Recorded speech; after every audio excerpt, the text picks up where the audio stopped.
बिस्मिल्लाहिर्रहमानिर्रहीम। नाज़रीन अस्सलाम वालेकुम, मैं हूं इमरान वसीम।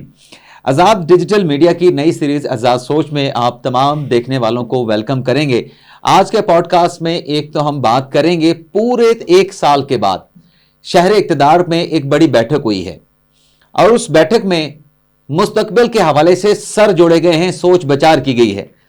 ये बैठक किसके कहने पे हुई, इस बैठक की अंदरूनी कहानी क्या है, एक तो इस बड़ी खबर की डिटेल आप नाज़रीन के साथ हम शेयर करने जा रहे हैं। दूसरी खबर नाज़रीन ये है कि आला अदलिया के चंद जजेस ने अपने साथी जज को जज मानने से इनकार कर दिया है। जजेस का कहना है कि ठीक है, हमारे साथ तो हैं लेकिन हम इसको जज नहीं मानते। अब यह क्या मामला हुआ है और 10 फरवरी को क्या होने जा रहा है, इस पर भी हम बात करेंगे। और आज के पॉडकास्ट में हमारे साथ मौजूद हैं सीनियर साफ़ी हसनात मलिक साहब। मलिक साहब, आपको वेलकम करते हैं। तो आपकी खबर फिर दुरुस्त साबित हुई कि इमरान खान साहब ने कोई ख़त नहीं लिखा, डियाला जेल से कोई ख़त बाहर नहीं आया। तो ये तो पाकिस्तान तहरीक इंसाफ कह रही थी कि बानी ने ख़त लिख दिया। एक्चुअली तो बानी पीटीआई को ना ख़त लिखने के लिए कलम मिला ना कागज़ मिला, तो फिर ये बात क्यों की गई कि बानी पीटीआई ने ख़त लिख दिया? देखिए, मेरा ख्याल है कि ख़त तो खुला ख़त था ना। ख़त तो जब सोशल मीडिया पे शेयर हो गया, उनके एक्स ट्विटर जो अकाउंट है उस पर शेयर हो गया, ख़त पे डिस्कशन हो गई, ख़त पे तबसरे हो गए, ख़त पे लोगों ने उनके कंटेंट को तबसरे यानी सारी बातें की कि जी ये बात उन्होंने की, ये की, करनी चाहिए थी, नहीं करनी चाहिए थी, उसकी इम्प्लिकेशंस पे बात हो गई, तो बस मकसद हल हो गया। हसनात मलिक साहब, फिर इसको ख़त कहने की क्या ज़रूरत है? वैसे इमरान खान साहब कहते हैं कि मेरी आर्मी चीफ से ये अपील है कि अपनी जो पॉलिसी है उस पर नजरसानी करे। इसको ख़त का रंग देने, ख़त की शक्ल देने की, मतलब शक्ल भी ऐसी जो फिजिकली मौजूद ही नहीं। आपको पता है कि चीफ जस्टिस याहिया अफरीदी ने भी ख़त लेने से इनकार किया, रजिस्ट्रार ने ख़त वापस कर दिया जो ख़त लिखा गया था ना। इमरान खान का जो ख़त था, खबर यह है कि याहिया अफरीदी साहब ने, सुप्रीम कोर्ट के स्टाफ ने, रजिस्ट्रार ऑफिस ने, रजिस्ट्रार ने लेने से इनकार कर दिया और फिर उसको बाकायदा कोरियर के जरिए भेजा गया। अब यहाँ कोरियर भेजा गया है GHQ ये नहीं, लेकिन जो आप कह रहे हैं कि वहाँ अंदर से कोई ख़त नहीं आया, वो खबर नहीं, वो भी खबर आ गई है ना कि जो जेल मैनुअल का सेक्शन 565 है, उसके मुताबिक अगर आपने जेल से किसी को खत लिखना है तो आप जेल के इंतजामिया से कॉपी मांगते हैं, कागज मांगते हैं, पेंसिल मांगते हैं कि मैंने खत लिखना है। तो खान साहब ने तो ना कॉपी मांगी, ना खान साहब ने कोई कागज मांगा, ना खान साहब ने कोई पेंसिल मांगी। ये तो खत इमरान खान साहब ने सिरे से लिखा ही नहीं। हाँ, वो याहिया अफरीदी साहब वाले लिखा था, अमीनुद्दीन खान साहब वाले लिखा था, वो आपकी बात, आपकी खबर है जी। वो लेने से सुप्रीम कोर्ट ने इनकार कर दिया, दोबारा कोरियर करवा दिया गया। लेकिन एक खत फिजिकली मौजूद भी था। यहाँ पे ये ड्रामा खत वाला क्यों किया गया, क्या लगता है आपको? देखें, वो उनका मकसद हल हो गया, इशू हाईलाइट हो गया। उन्होंने बेसिकली तो करना था कि एस्टैब्लिशमेंट के रोल को हाईलाइट करना था कि जो कुछ हो रहा है ये एस्टैब्लिशमेंट की वजह से हो रहा है, और इस चीज़ को उन्होंने हाईलाइट किया है। खबरें चल गई, जैसे मैंने कहा, तब से हो गया, बस एंड ऑफ द स्टोरी।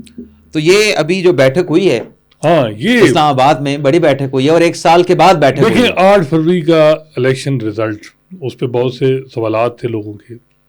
8 फरवरी के बाद पीटीआई से लोगों का यही गिला था कि ये अपोजिशन रहनुमाओं को नहीं साथ मिला रहे। पीडीएम जब मजबूत हुई, इमरान हुकूमत कमज़ोर, पीडीएम जो जमातें सारी इकट्ठी हुई, उसके बाद इमरान हुकूमत कमज़ोर हुई थी। ये जो 2 दिन पहले असद कैसर के घर सारे अपोजिशन रहनुमा इकट्ठे हुए हैं, ये बड़ी सिग्निफिकेंट डेवलपमेंट। ये तो बताएं हसनात मलिक साहब, इसमें मौलाना सुने पहले तो ये बताएं कि असद कैसर साहब के घर ये सारे इकट्ठे कैसे हो गए, मौलाना साहब कैसे पहुंच गए? देखें, ये बात, एक तो मौलाना साहब को बाकायदा पैगाम दिया गया इमरान खान की तरफ से कि अली अमीन अब रेलेवेंट नहीं है, आप अपना रोल प्ले करें, हमारे साथ आए। ये मैं आपको खबर दे रहा हूँ। अब मौलाना साहब की अलग बात है, मौलाना साहब भी तो बड़े टफ बार्गेनर हैं। वो कहेंगे कि चीफ मिनिस्टरशिप से भी तो नेट आए ना। वो तो आपको पता है, मौलाना साहब सिर्फ उनको सूबाई सदर से हटा दिया, ये बात नहीं है। मौलाना साहब थोड़ा आगे जाएंगे। मतलब अगर अली अमीन गंडापुर वजारत आला से हटते हैं, जी, ये बड़ा अहम नुक्ता है, हो सकता है हमारे थंबनेल की कोई लाइन भी बन जाए। जी। अगर अली अमीन गंडापुर हटते हैं वजारत आला से, तो उसके पीछे कोई उनकी अपनी कारकर्दगी या उनका कोई मामला नहीं होगा, मौलाना साहब की फरमाइश पर उनको हटाया जाएगा। नहीं, वो और बातें। अली अमीन का मसला और है। वो आपको पता है, बुशरा बीबी और इमरान खान के जो मसाइल हैं, जो उनकी एतमाद को ठेस पहुंची है, और बुशरा बीबी सेटिस्फाइड नहीं है, मेन वजह ये है। लेकिन मौलाना साहब की तो ख्वाहिश होगी ना कि उनका जो मेन राइवल है, जो DI खान, वो वज़ारत आला से हटे। लेकिन जो उनको सूबाई सदारत से हटाया गया, उसके बाद मौलाना साहब को कम से कम ये तो हुआ कि यानी 1 फुट पीछे हटे हैं अली अमीन। लेकिन मेरा ख्याल है कि अली अमीन को भी रेलेवेंट ही रखा जाएगा। अब ये बैठक इकट्ठ मौलाना फजल रहमान और ये महमूद अचकज़ई, शाहिद खाकान अब्बासी, मुस्तफ़ा नवाज खोखर, PTI रहनुमा, ये सारे इकट्ठे थे। बताया जाता है कि ये जो असम्बलियाँ डिसोल्यूशन का मुतालबा और यानी असम्बलियों जली असम्बलियाँ कहा जी मानते ही नहीं, दोबारा इलेक्शन का ऐलान, चीफ इलेक्शन कमिश्नर रिज़ाइन दे, ये पोजीशन जो है ये मौलाना फजल रहमान के कहने पे ली गई। सख्त हार्ड लाइन जो थी ये मौलाना फजल रहमान के कहने पे कहा गया कि जी बाहर हमने ये मौक़िफ़ रखना है। तो ये सरप्राइजिंग भी है कि मौलाना फजल रहमान इतनी सख्त पोजीशन क्यों ले रहे हैं। एक तो इस पे ये होगा कि मौलाना साहब से फिर हुकूमत रब्ता करेगी, बारगेनिंग पोजीशन ज़रा बेहतर होगी क्योंकि अपनी रेलेवेंस उनकी बड़ी है। दूसरा ये है कि मौलाना फजल रहमान समझते हैं कि उनके आगे मामलात PTI से हैं। अब इमरान खान साहब ने भी तो ज़ाहिर बात है सूबाई सदारत से भी हटा दिया तो मामलात चलें, तो उस वजह से अब बताया जा रहा है कमेटी बनने जा रही है उसकी। उस कमेटी में PTI रहनुमा होंगे, शाहिद खान अब्बासी होंगे, मुस्तफ़ा नवाज होंगे और ये कमेटी अब अगला लाएअमल बनाएगी कि किस तरह चीज़ों को चलाना है। लेकिन देखते हैं इस जो ये अलायंस तो पता नहीं बनता है कि नहीं, लेकिन जो एक जगह बैठे हैं ये बड़ा सिग्निफिकेंट मामला है। देखिए PTI तो जो भी गए, लेकिन जब महमूद अचकज़ई और मौलाना फजल रहमान एक बात करेंगे, चाहे उनके पास सीटें हैं नहीं, लोगों में उनकी कितनी से है, लेकिन उसकी बड़ी इंपॉर्टेंस होगी। देखिए सनात मलिक साहब, एक बात तो है ना उस सामने, अगर मौलाना फजल रहमान साहब धांधली का इल्ज़ाम लगा रहे हैं तो क्या मौलाना फजल रहमान साहब को तहरीक इंसाफ के साथ इस अलायंस में शामिल होना चाहिए? ये भी बड़ा एक अहम सवाल है क्योंकि मौलाना साहब को जो बड़ा केस है ना, मतलब धांधली का जो उनका केस है, उस केस का जो बड़ा पोर्शन है वो पाकिस्तान तहरीक इंसाफ के खिलाफ है। वो कहते हैं KPK में मुझे हरवाया गया और तहरीक इंसाफ को जिताया गया। अब ये उनका जो स्टांस है, जो उनकी पोजीशन है, उनका ये है कि मुझे हरवाया गया या मुझे जितवाया नहीं गया। वो कह रहे हैं कि मुझे हरवाया गया, वो कहते हैं हमें हरवाया गया है और PTI को जितवाया गया है। तो उनका केस तो तहरीक इंसाफ के खिलाफ बनता है। अगर ये अलायंस बनना है, ये अलायंस चलना है, अभी अलायंस नहीं बना। ये शाहिद खाकान अब्बासी ने कल के एक TV टॉक शो में कहा कि अभी सिर्फ इब्तिदाई गपशप हुई है। जी, ट्रस्ट डेफिसिट हुई है। आज वैसे इमरान खान से जो मिले हैं, अभी जो जेल में आज GHQ हमला केस की समाअत है, बहुत से लीडर गए हुए हैं, वहाँ ये बात होनी है क्योंकि इस जो इंडोर्समेंट है ना ये अपोजिशन अलायंस की, ये तो इमरान खान ने करनी है ना कि हम किस हद तक जाएंगे। लेकिन इमरान खान को भी ये है कि 1 साल में मेरी जमात की जो फर्स्ट सेकंड टीयर जो हमारी क़यादत है वो एज सच एक्सपेक्टिव एक दबाव नहीं बना सकी हुकूमत। अब हमें अलायंस में चलना है। लेकिन और ये बात अब उन्होंने कहा कि हुकूमत से मुज़ाकरात ख़त्म, अब हम अपोजिशन जमातों, अपोजिशन रहनुमाओं से मुज़ाकरात करेंगे। सनात मलिक साहब, यहाँ पे आप फिर ये बात भी तो नोट करें ना, मौलाना साहब जब PDM के सरबराह बने तो मौलाना साहब ने लीड किया। मौलाना साहब बैक बेंचेस में नहीं थे, मौलाना साहब ड्राइविंग सीट पे थे। क्या तहरीक इंसाफ अगर इस अलायंस को लीड करे, मौलाना फजल रहमान, इमरान खान और PTI के लोगों के पीछे खड़े होंगे या उसके आगे खड़े होंगे? देखिए वहाँ एक और ये बड़ा अहम सवाल है। वहाँ एक और बड़ा मसला है। मौलाना साहब और महमूद अचकज़ई साहब में भी ट्रस्ट डेफिसिट। महमूद खान अचकज़ई जो थे वो PDM में थे और उसके बाद मौलाना साहब ने तो मज़े ले लिए, अचकज़ई साहब अपनी पोजीशन पे रहे। अब अचकज़ई साहब को भी अगर PTI ये देखना है कि अचकज़ई साहब की क्या, PTI से ज़्यादा अचकज़ई साहब का इशू होगा। अच्छा, मौलाना साहब को अगर आप लीडिंग रोल देते हैं तो ये अचकज़ई साहब पे है कि वो किस तरह है। अगर इतने मसाइल है ना हसनात मलिक साहब, अगर इतने मसाइल है ना तो फिर ये इत्तेहाद और ये अलायंस चल गया हुकूमत के खिलाफ। ये बताएं कि ये जो कुछ जजेस ने कहा है कि हम अपने साथी जज को जज नहीं मानते, जी, क्या ऐसा हो सकता है कि एक जज जो अपॉइंट हो चुका हो, जी, जो हल्फ उठा चुका हो, जी, साथी जजेस कह दें कि हम आपको जज नहीं मानते, जी, तो क्या उनके ओथ की और कॉन्स्टिट्यूशन की वो वायलेशन नहीं कर रहे अपने हल्फ की और कॉन्स्टिट्यूशन की? यार देखें इमरान, यहाँ तो इस कहानी को खोलें भी सही, ये कहानी है क्या? यहाँ तो सुप्रीम कोर्ट के मेजॉरिटी फैसले भी 2 जजेस ने कहा कि ना माने, खुद नहीं दूसरे इदारों को भी जो है वो एक इंस्टिगेट किया गया कि ना माने। जी, रिजर्व सीट के केस में जिस तरह जस्टिस अमीन और जस्टिस नईम अख्तर खान ने किया, स्ट्रिक्चर पास हो गया। मोहम्मद अली मजहर और हसन रिजवी सिग्नेटरी हैं उस स्ट्रिक्चर के, उनके खिलाफ उस पर मिसकंडक्ट की कार्रवाई हो सकती है उनके खिलाफ। तो ये चल रहा है। वही अब मोहम्मद अली मजहर और जो है वो हसन रिजवी, आयशा मलिक हुसैनी बेंच में हैं, जिसके हेड जो है वो अमीरुद्दीन खान साहब हैं। मखसूस नशिस्तों में इख्तलाफ करने वाले जजेस क्या कहते?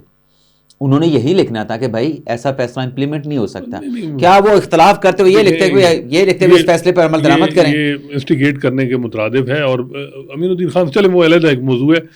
देखें जी, जो 5 जजेस इस्लामाबाद हाई कोर्ट के, justice Mohsin Akhtar Kiani, justice Tariq Jahangiri, justice Sardar Ejaz Ishaq, justice Samar Rifat और 5वें जस्टिस बाबर सत्तार, इन्होंने रिप्रेजेंटेशन फाइल की इस्लामाबाद हाई कोर्ट के चीफ जस्टिस आमिर फारूक साहब के सामने कि जी जो है वो सीनियरिटी दोबारा डिटरमिन करें।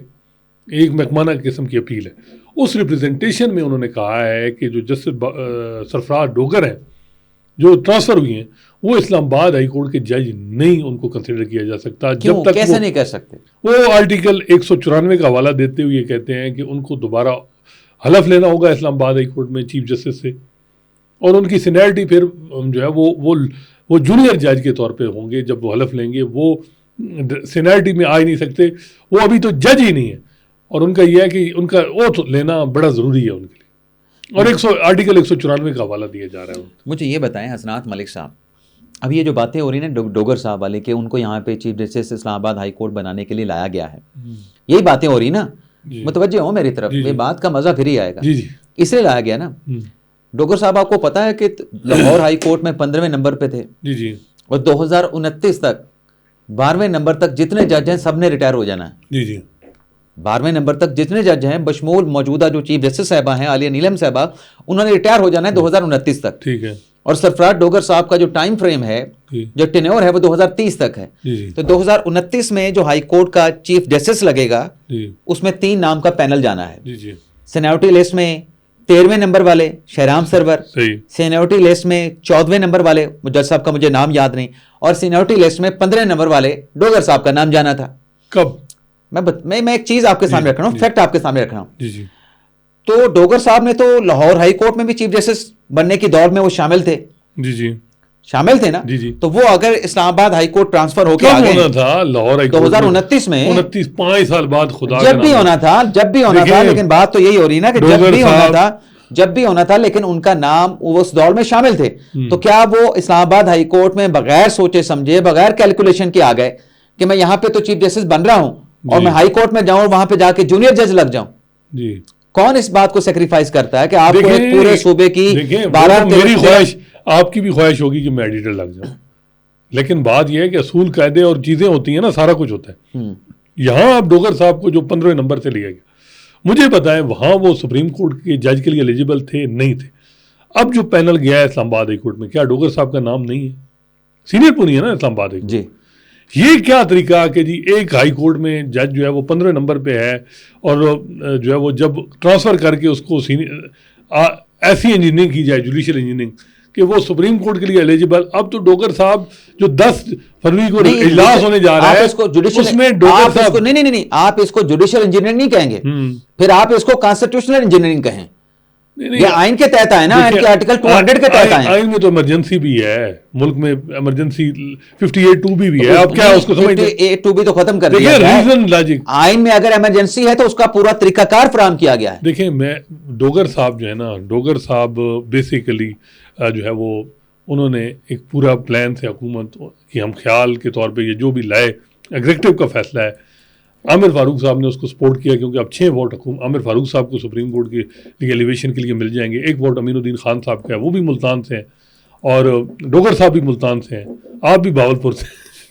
तो मसला ये, और मुझे भी मुल्तान में डाल दें। अच्छा, करीब ही लगता है, 80 किलोमीटर का फर्क है, ज्यादा फर्क है।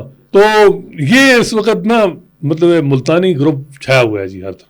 अच्छा, चाहे आज देखिएगा लाहौर हाई कोर्ट में जजेस की अपॉइंटमेंट में मुल्तानी ग्रुप छाया हुआ। और बावलपुर वाले बेचारे 2 नाम थे, एक मलिक अमीर और एक वो पीरजादा साहब। अब देखते हैं, जो कल तक की इत्तलाह है, एक बंदा भी नहीं। ये जो हम जुडिशियल कमीशन डिस्कस कर रहे हैं, ये जब हमारा प्रोग्राम जब अपलोड होना है ये, लेकिन एक मैं आपको बता दूं, कल तय हो गया था रात को कि हुकूमती हमायती वकील ही जज बनने जा रहे हैं लाहौर हाई कोर्ट में। 3 अलायंस है, पीपल्स पार्टी, नून लीग और सुप्रीम कोर्ट बार और पाकिस्तान बार काउंसिल में जो ग्रुप बस इख्तिदार है, इंडिपेंडेंट ग्रुप में काफी यहाँ पे आपने देखा है यहाँ पे वो साकिब निसार साहब की बातें भी होती थी, ये नवाज शरीफ का लगा हुआ। फिर साकिब निसार ने क्या किया, जो सीट पे बैठ जाता है वो अपनी मनमर्जी से फिर चलाता है सब कुछ। ये बताएं, हमारा वक्त खत्म हो रहा है, जाते जाते ये बता दें कि 10 फरवरी को क्या होने जा रहा है। देखिए जी, 10 फरवरी को इतलात ये हैं कि वकला जो है वो लॉन्ग मार्च करने जा रहे हैं और वो सुप्रीम कोर्ट की तरफ। लॉन्ग मार्च कहाँ से? इस्लामाबाद हाई कोर्ट से निकलेगा सुप्रीम कोर्ट? कुछ वकील सुना है कराची से भी आ रहे हैं, अच्छा, पेशावर से भी आ रहे हैं। लॉन्ग पैदल वाला तो सीन नहीं है अब, लेकिन ये 10 तारीख जो है वो काफ़ी वकला जो है वो बताया जा रहा है कि सुप्रीम कोर्ट के बाहर खड़े होंगे। प्रोफेशनल ग्रुप होगा, इंडिपेंडेंट ग्रुप तो सपोर्ट कर रहा है ना 26वीं तरमीम और मौजूदा निज़ाम को भी। तो देखते हैं क्या सूरत हाल बनती है। मेन मकसद उनका ये है कि Sarfaraz Dogar chief justice Islamabad high court ना बने। और किसी मोहसिन अख्तर कियानी साहब को तो नहीं, मुश्किल है मियां गुल हसन साहब को बना दिया जाए। वैसे चांसेस ज़्यादा ये हैं, जिस तरह जस्टिस याहिया अफरीदी साहब ने कहा कि सीनियरिटी के इशू पे मेरे ओपिनियन है सर्टन, और अख्तर हुसैन साहब की वो कि उनकी अलिया की वफात हुई है 2 दिन पहले, में भी अब जुडिशल कमीशन का इजलास वो अटेंड करते हैं या नहीं 10 को, उन्होंने भी कहा है कि मुझे रिजर्वेशन है इनकी ट्रांसफ़र पे, ये इंडिपेंडेंस ऑफ जुडिशरी को अंडरमाइन किया गया। तो बगैर ये लग रहा है कि डोगर साहब जो हैं वो क्या पता कहीं चीफ जस्टिस ना बने। लेकिन जो इतलात ये हैं कि लाहौर में खबरें यही हैं कि डोगर साहब 11-12 को ओथ ही लेंगे। ऐसे नहीं है, इतना कुछ किया गया है, सारा समा बना है, तो ऐसे ही नहीं बना कि डोगर साहब अब रह जाएं। अब देखते हैं, जुडिशरी ने अभी 3 महीने तक तो कोई किसी मामले में स्टैंड नहीं लिया। अब क्या पता डोगर साहब के मामले में कह दें कि जी इनको चीफ जस्टिस ना बनाएं, इससे तो मसले ख़राब होंगे। देखते हैं अब क्या होता है। चलें, बहुत बहुत शुक्रिया हसनात मलिक साहब। आप कह रहे हैं कि 10 फरवरी को वकला का, हसनात मलिक साहब कह रहे हैं कि 10 फरवरी को वकला का वो धड़ा एहतजाज करने जा रहा है जिसे वकला ने खुद मुस्तरद कर रखा है, क्योंकि सुप्रीम कोर्ट बार का जो इलेक्शन हुआ उसमें आसमा जहांगीर ग्रुप कामयाब हुआ, पाकिस्तान बार काउंसिल में आसमा जहांगीर ग्रुप कामयाब हुआ, और ये जो एहतजाज करने जा रहे हैं ये हामिद खान साहब का वो ग्रुप है जो कि शिकस्त खुर्दा है। नाज़रीन, इजाज़त चाहते हैं, अल्लाह हाफिज़।